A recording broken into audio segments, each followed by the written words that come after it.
welcome to Turn the Page, the official podcast of the Syosset Public Library.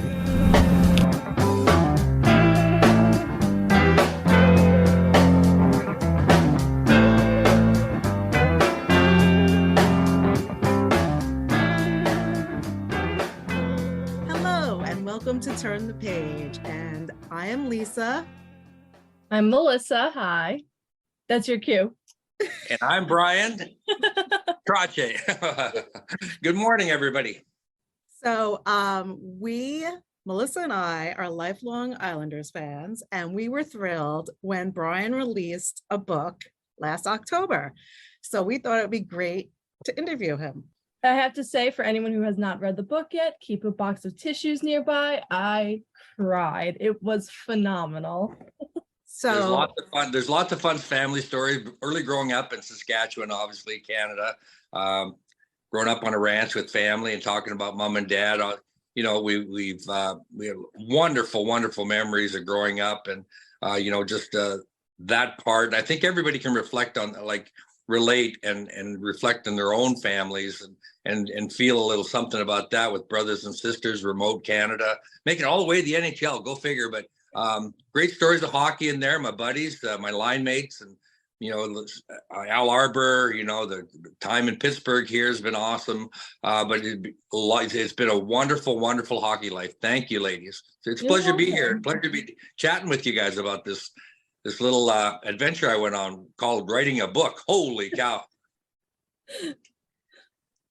So what inspired you to write this book?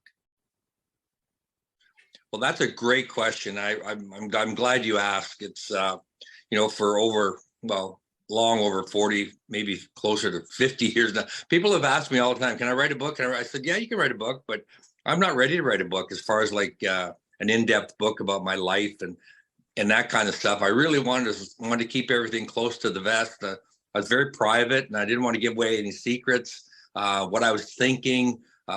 Strategies or anything. I was involved in coaching for quite a while, and I've been going around doing a lot of speaking in the last 10, 15 years now that I'm out of hockey, and telling stories and sharing, this experience of being a child and the dream of playing in NHL and the choices I made through life. And people started saying, you got a wonderful book there if you put an outline together. And I started talking to publishers, and they all were pretty excited. And so when it comes down to the time of life, I think it's where I'm at in life. The idea of, sharing a wonderful story, and then on top of it, maybe influencing in a positive way the next generation of, what I call student athletes. And, everybody has a dream and everybody has a skill. It doesn't have to be hockey.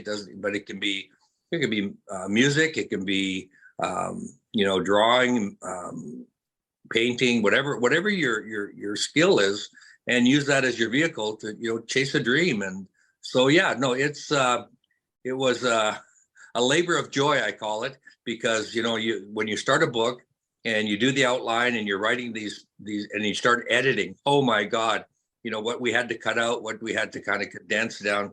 It was a big book, 1,400 pages was the manuscript. And we got it down to this wonderful story, and I got my buddy Tiger Williams, a junior hockey player, to do a little story, and my daughter to write a little bit in there about just growing up with dad and sharing that kind of fun stuff. And it's just a really, really kind of a joy to have all these people that you know and love, and you're able to talk about that helped you through your career. And so it's that. I think it's the influence and the time of life where I'm at. I'm not as guarded anymore. So here you go. There's Bryan Trottier right there for you. I would have loved to have read a 1,400-page manuscript. Me too. So much fun. Well, it was, when you handwrite something and you're sending it up, because it was COVID, right?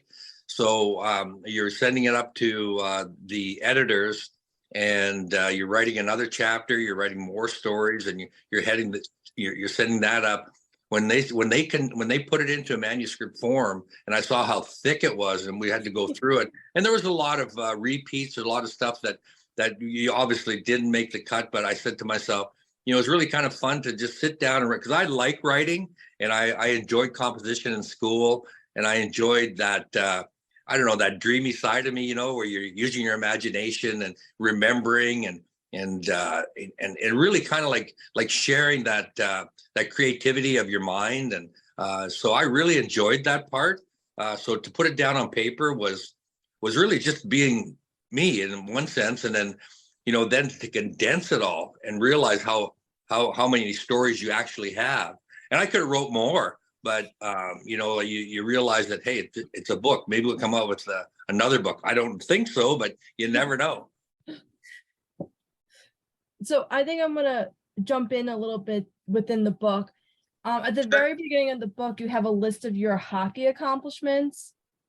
What do you think is your favorite accomplishment on the ice?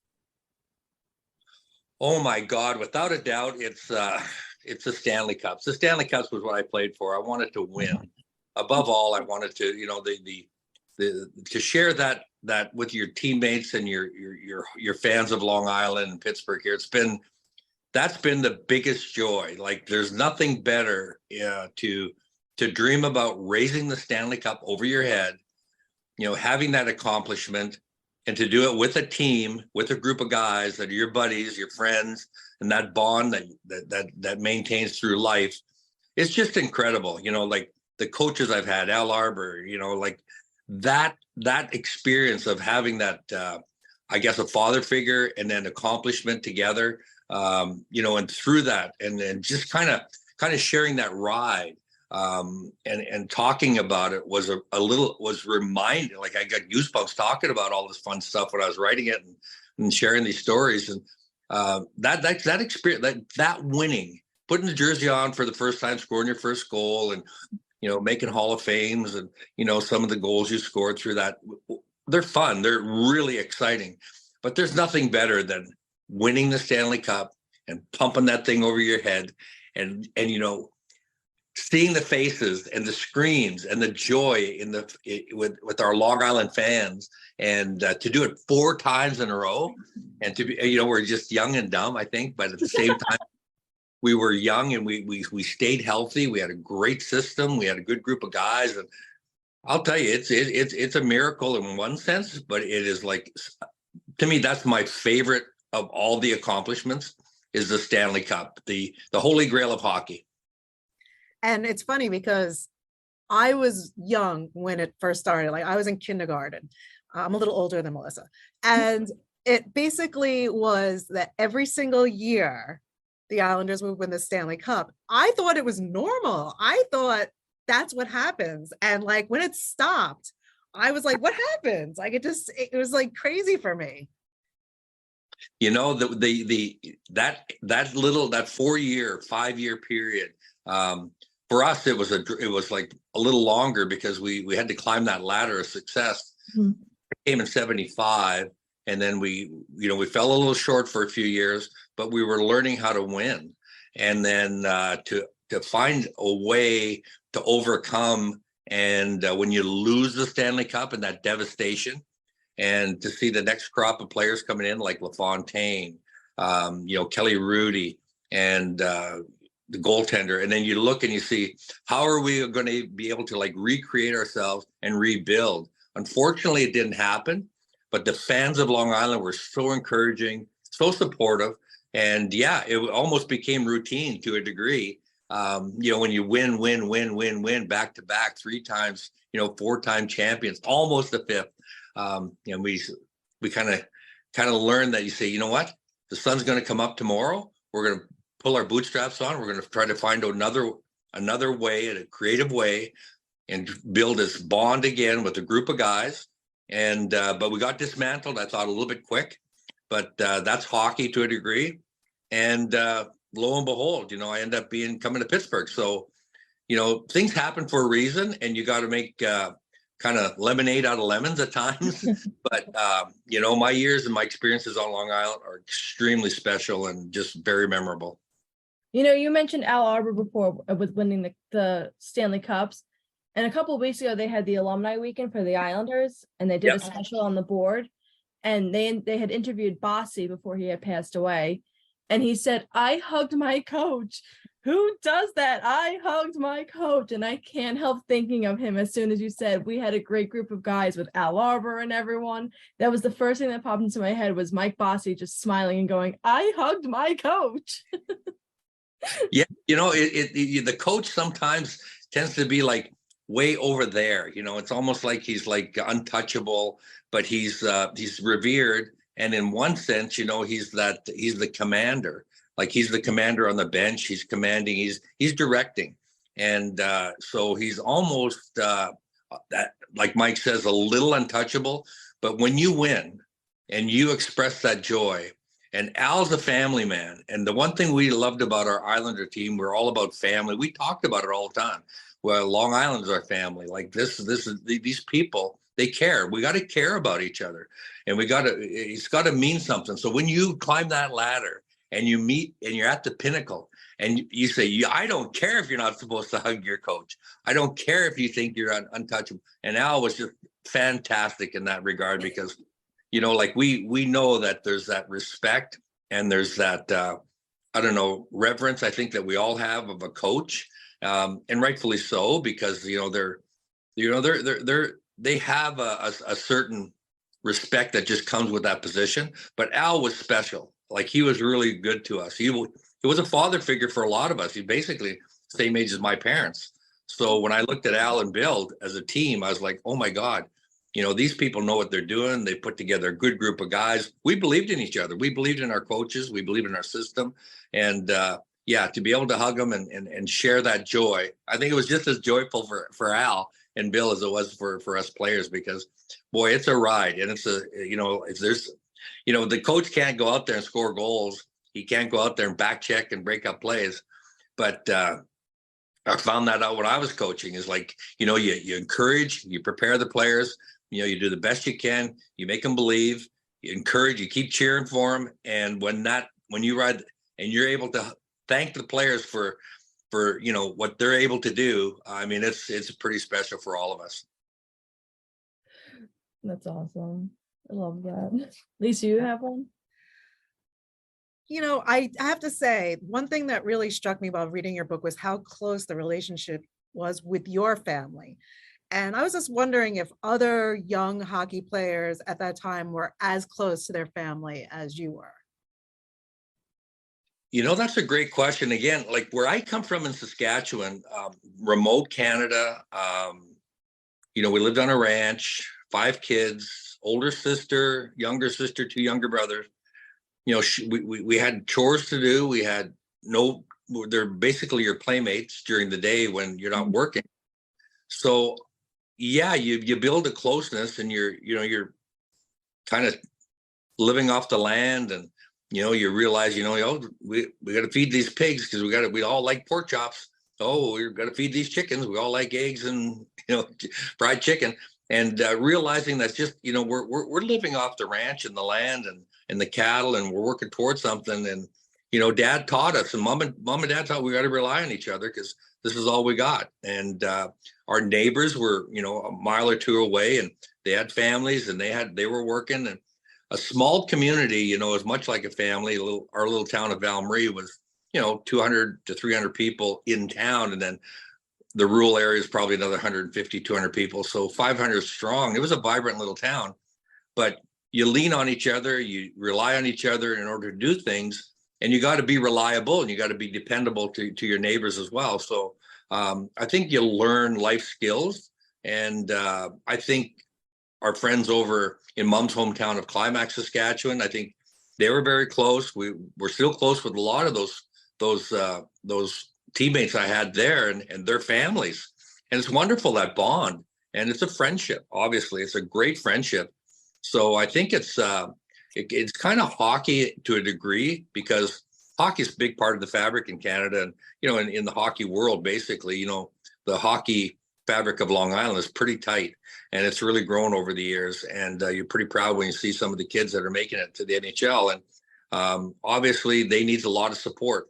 So, you build those bonds, you build that support, and away you go. So you got to stay close, you got to stay tight knit and dependable to each other. And when it's all said and done, it's just an ultra sacrifice. And you say to yourself, thank you, mom and dad. Thank you, brothers and sisters. Thank you, family. And thank you, all my teammates. And the book was kind of a way to say thank you to all the people that kind of help you along the way, because each stage is a stepping stone, right? Whether minor hockey to junior to, to the pros, and every coach along the way, and every family and teammate you have along the way. And I'll tell you, it's really kind of fun to look back over your shoulder and say, hey, you know what? That was kind of a fun time.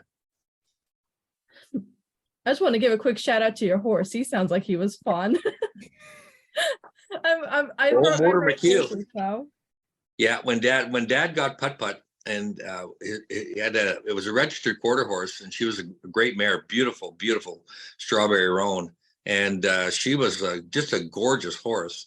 And when we went to Jim Canizon Rodeo, I mean, she was kind of a jaw dropper, because she was just so smooth, but she was an athlete, is the way Dad explained it. And to me, that was another part of our family, that we go to these things and do well at all these competitions, because we had a really good horse. And people would ask us her name, and we'd say, oh, her registered name is Motor McHugh, but Dad nicknamed her Putt, and we loved it. We loved calling her Putt. It was like an old tractor, putt-putting around the yard.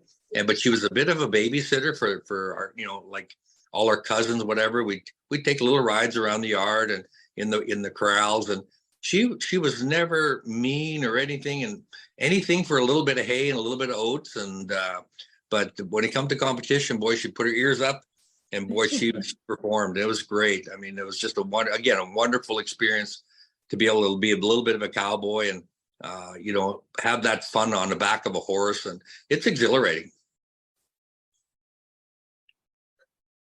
I can't get over the little ears popping up.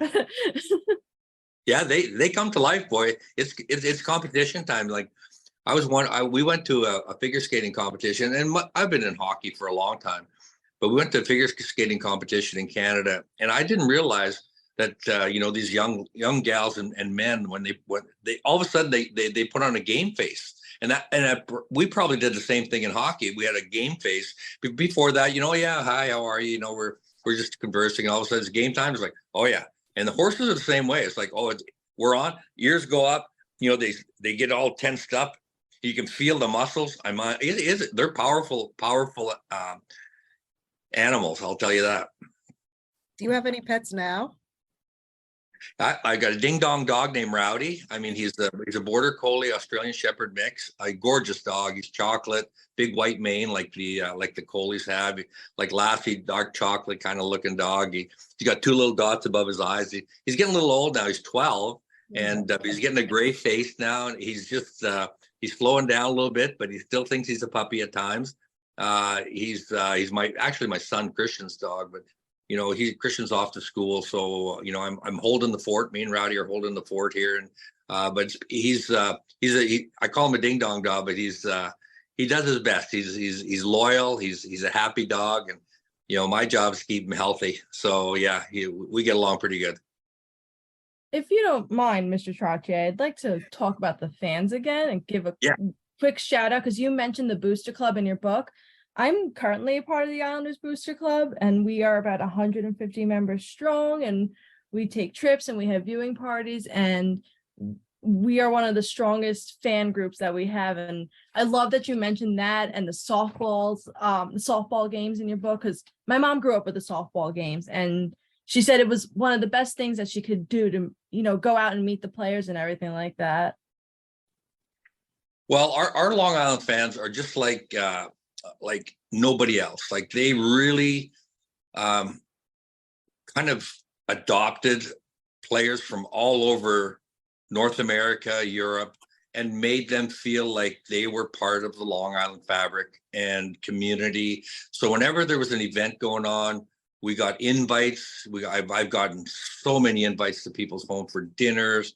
We had barbecues. The Booster Club had an annual dinner, and it was a great celebration. It was an opportunity, I think, for the fans to get a little closer to the players and to connect, and to, I think, have that opportunity to express their gratitude for how hard that we were working or whatever.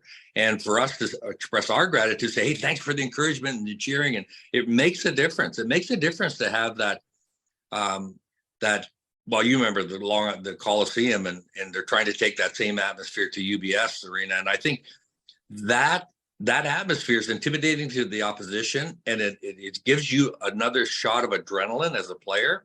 So yeah, we appreciated that loyalty. And I think when we won, my memory is that the fans kept saying, "Will you guys put Long Island on the map? You gave us an identity. You gave Long Island an identity."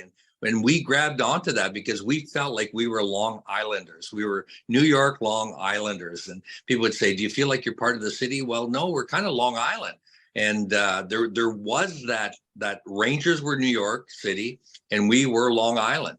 And we had some Ranger fans on Long Island. Sure, there were some Islander fans in the city, but it's really kind of cool to have that identity. And we all loved our Islander identity because it was about Island and the Long Island fans and the people of Long Island. So whether it's from Montauk or whether it was like Northport, whether it was the South Shore down by Freeport, we went everywhere. We did softball games out in Port Jefferson. We played a lot of softball in summertime, and we got to travel Long Island and get to know the fans of Long Island doing those kinds of fun stuff. And they were cheering us, crazy Canadians playing softball. And we all love baseball. We're baseball fans. So to get out and have a little summertime fun playing softball and raising money for charities. I think we all love helping out in communities. So there's lots of invites. So thank you, Long Island fans, because I tell you, you guys are special. Did you ever get like a wedding invitation or something really outrageous from a fan? No, I can imagine my mom tried doing that. Yes, we got bar mitzvahs, we got first communions, we got it was great to have all. Some can't make them all, but you build some friends, you build some bonds from friendships through the years, and people come up to me, and it was really kind of fun. It was even like going to visit kids in hospitals. We didn't know the kids before, but they stay in touch. And there's we go see kids that were stuck in the hospitals at Christmas time. And we bring them little gifts, of Islander stuff, maybe an Islander pen or, some Islander paraphernalia, just kind of cheer them up because they're stuck and the families were so appreciative. And you stay connected through the years. And there's like, I always say to myself, like the toughest thing for us is when you get an invite to a funeral, but you feel like you're part of a family, you're part of the Long Island family. And, like, weddings were fun. Obviously there's lots of fun involved when there's kids and young families getting together, but I'll tell you, the funerals were a little bit tough. Yeah. I have to just say, since Melissa did a shout out, my boyfriend is a huge fan, and the way that I met him was on Twitter. And the reason why I knew he was an okay guy is because he had a picture with him and you taken in Brooklyn. And he's actually going to be turning 40 on the day of your bobblehead. So of course we have to go to the game. So I just want to say, since I don't know when this is going to air, happy 40th birthday, David. Attaboy, David. All right. Okay. David. We'll hope to see you guys there bobblehead night. But that's going to be a fun night at UBS. The bobblehead night, I think it's March 11th, March 10th, somewhere there. Yes, March 11th. Yes. We'll have a wonderful celebration again. This 50th celebration has been an absolute joy for all of the alumni. We've been able to go back, throw on our Islander identity, reconnect with our fans of Long Island. I'm going back 4, 5, 6 times this year, which has been a lot. But the invites and the opportunity to celebrate with the 50th anniversary of the New York Islanders has been absolutely great. I think everybody's putting their hearts into this as far as like memories and sharing memories, sharing the decades of hockey, whether it's the Eddie Westfall, the early years, and you have the next generation of the 80s, you have the next generation of the 90s. And I'll tell you, to go back and meet some of the players is really special for our alumni. But it's really kind of great. So look forward to bobblehead night. My family's coming in, all the kids will be coming in. So we'll have a wonderful time, wonderful celebration. And we'll go home with the Trottier bobblehead under their arms. I'm like, who the heck wants this ugly mug on a bobblehead? But I always say to myself, it's really kind of fun to be able to be a part of the Islander family and that Islander lore and the history of the Islanders. We're Yeah, happy to have you. Yeah, Melissa and I are both season ticket holders, so we've been to all of them and we really enjoyed all the different, the families coming in. It's been Mhm. such a great season for that. It's been absolutely great to see so many guys come back and see the UBS arena, and it's a beautiful building and it's a great spot, and everybody's really kind of embraced that as well. So no, it's they're building another great atmosphere there. The team is working. They're like a 4-line, hard-working team, getting great goaltending. So yeah, we're cheering for them with all our mights, like you guys are. And it's funny because she just mentioned we're season ticket holders. My seats are directly behind the retired numbers, and my seat is directly behind your jersey. So it's Gillies, you, and then Bossy. And I'm like, we sit behind the best line in hockey history. Well, thank you. We're so proud of our little Trio Grande line that Clark Gillies named us, and it was really special because Clark and Mike were just ahead of me in going up into the rafters. So when they put my number into the rafters at the old Coliseum, it just slid in between Mike and Clark so naturally. It was goosebump night. And I say to myself, that little line we had so much fun together, so much success. And, to have the big brother on the left, Clark Gillies, nobody bothered us too much. And then to have the purest goal scorer, Mike Bossy, on the right side, and me just chunking pucks to either one of those guys, and getting a little bit of glory out of it. But I say to myself, this was really special trio of guys who wanted to win, wanted to share in a lot of success and help each other out. And it was magical. No, I'm like crying. Sorry. She gets a little emotional sometimes. That's okay. I love it. One more quick thing I want to mention.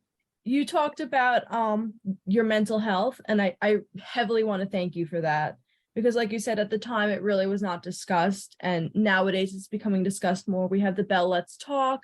Robin Leonard has been open about it. Carrie Price has been open about it. And I just want to thank you for mentioning that in your book, because that's a fact about you that I never actually knew. And reading about it, it was kind of like someone who I admire and I look up to so much. Talking about it really made me feel secure that my anxieties, my mental health is not invalid. My mental health is 100% valid in how I feel. Oh, without a doubt. And I think mental health is, we all want that for our children. We want our children to be healthy, and we want them to be happy. So why not talk about mental health as happiness and that joy of life? And when there's no joy, I mean, parents are miserable if their kids are miserable. If one is sick, the parents are sick. And I can't imagine, when my kids went through some teenage depression, and it wasn't fun. But on the other side of it, I mean, you see these kids excel and be happy, and now they have families, and that's a tough time for anyone. And I call it a dark time for me. It was just it snuck up on me. I didn't know what it was. I thought I had the flu. And when you're diagnosed, there's kind of like, well, maybe a little embarrassment at the time, but you're like, you know what? Heck with this. I said to myself, I got to figure this out, because, I'm not healthy. And the kids were good about it. My family, my friends, everybody rallied. I was like, holy cow, this is spectacular. Like, nobody hates me. Nobody thinks I'm a weakling. And no one should, because it's anxiety to agree. Absolutely. It's, how we look at ourselves, our attitude at the time, and, maybe some outside pressures, maybe there's things going on in your life. But when you recognize them, you realize them, you say, hey, this ain't the end of the world.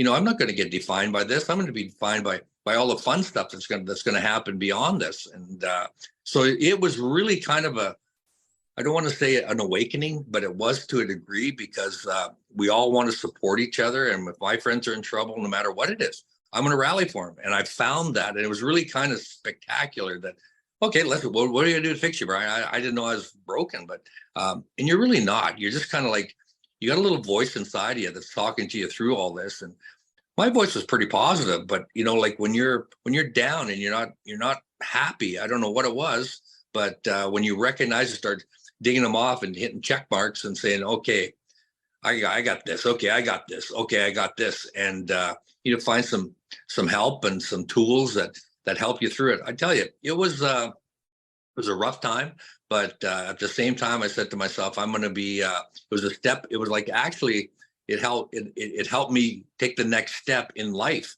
because I was a father. I was finishing up my hockey career. I went into coaching, and this whole transition of going on, some finances. I was like saying, okay, now I got to bust up these finances, because it's taking my energy away, and I got to kind of get my energy back towards this and your focus. So there was a lot of recognizing and recognition going through that. So it helped me. It made me focus on things that were the most important things in my life. And, being a dad, be a provider, recognizing that, the path I was taking into coaching was going to be the next step in life. And, that transition was really good for me. Kept me in hockey, kept me in a game I loved to be involved in. And the years I was playing anyway, you're as a teammate, you're kind of helping each other, so coaching each other to a degree. So it was a natural kind of thing. And Al Arbor encouraged me. There was Bob Johnson and Scotty Bowman, Craig Pat. Everybody was very encouraging, saying, you're going to make a pretty good coach. And then to climb that ladder of success as a coach and win the championship in Colorado in 2001 was, again, a sense of like esteem. I felt proud of myself to be able to say, what, I chased this dream as a coach and I accomplished it. And now I can relax, and it was great. Can I do it again? Well, I pursued it for a little while after, but it wasn't going anywhere. And I said, I'm not going to pursue this anymore. I got a whole bunch of other things. And the phone kept ringing. They wanted me to come out and share stories. They wanted me to go to these events and tell my story. And whether it's First Nations communities or fundraisers, I was enjoying that. And I said to myself, this is a lot of fun. And that went into the book, believe it or not. So this transition of life is awesome if you keep embracing it. So that little time in my life when it was a little bit tough, well, pretty dark, but at the same time, I said to myself, you learn a lot about yourself. And when you embrace all the good things about yourself and all the wonderful people in your life, a little more magic might happen for me. And it did. Thank you. Thank you for that. And thank you for coming on our podcast today. Yes. Oh, my pleasure, ladies. Thank you. And I know we're playing the Penguins tonight, but I have to say, let's go Islanders. Exactly. Well, I tell everybody, they say, who are you pulling for tonight? When the Islanders play the Penguins, I always go home a winner, but I always pull for the home team. So whether they're playing on Long Island or Pittsburgh, I always hope for a great game for the fans, but I always want the fans to go home. When it's a home game, I want the home team to go home the happiest. So I pull for a great game tonight. It's going to be a great game. The Islanders and Penguins always put on a great performance, and it brings out the best in both teams. So we'll have a good game tonight. Okay. Yes. Very exciting. Thank you, Melissa, Lisa. Thank you so much for your time today. Appreciate sharing all my stories with you. We look forward to it and have a wonderful. You guys are doing wonderful. You guys are good hosts. Thank you. Thank you so much. Thank you. It's time to close this chapter of Turn the Page. Join us for the next episode.